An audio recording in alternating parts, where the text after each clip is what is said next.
రెండేళ్ల కూటమి పాలనలో పాడేరులో గంజాయి సాగును నిర్మూలించామని హోంమంత్రి అనిత అన్నారు. అల్లూరు జిల్లా పాడేరులో మంత్రి గుమ్మడి సంధ్యారాణితో కలిసి ఆమె పర్యటించారు.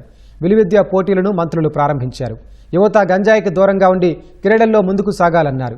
గంజాయి సాగును సమూలంగా నిర్మూలించిన ఈగల్ టీంను అనిత కొనియాడారు.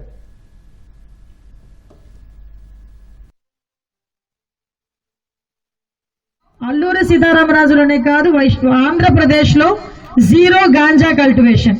నిజంగా ఇది ఒక రికార్డ్. నేను లాస్ట్ రాఖీ పండగకి ప్రెజెంట్ విజిట్కి వెళ్ళి ఓన్లీ గాంజాల రిమైండ్లో ఉన్న పిల్లల్ని తీసుకురండి అని చెప్పా. 99% ట్రైబల్ పిల్లలు ఉన్నారు. వాళ్ళు నిజంగా చూస్తే ఒక్కొక్కరు వాళ్ళ ఏడుపులు చూస్తే బాధ అనిపించింది. వాళ్ళు ఒక రియలైజేషన్ రావాలి. వాళ్ళు ఏదైనా పట్టుకుంటే అలాంటి ఆర్చరీస్ లో అలాంటివి పట్టుకోవాలి.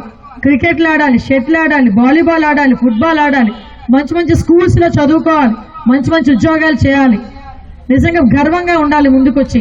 ఎక్కడైనా ఏదైనా గంజాయి దొరికింది అని అంటే ఇంకెక్కడా లేదు ఆ వైజాగ్ జిల్లా అనేవాళ్ళు. అరకు పాడేరు 11 మండలాలు ఉన్నాయి కదండి. ఆ 11 మండలాల్లో సాగు చేస్తున్నారు. అక్కడి నుంచే తీసుకొచ్చారని మనకు ఎంతో చెడ్డ పేరు ఉండేది.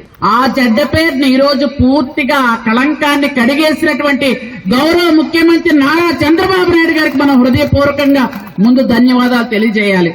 మనకి గంజాయికి పూర్తిగా దూరం అయ్యాం, కాఫీకి పూర్తిగా దగ్గరయ్యాం. ఆ రోజు బ్రిటిష్ వాళ్ళని గడగడగడలాడించింది కూడా ఈ బాణాలతోనే. కాబట్టి ఈ విద్య మనకి బ్లడ్ లోనే ఉంది. మన పిల్లలు అందుకే అంత సునాయాసంగా నేర్చుకోగలుగుతున్నారు.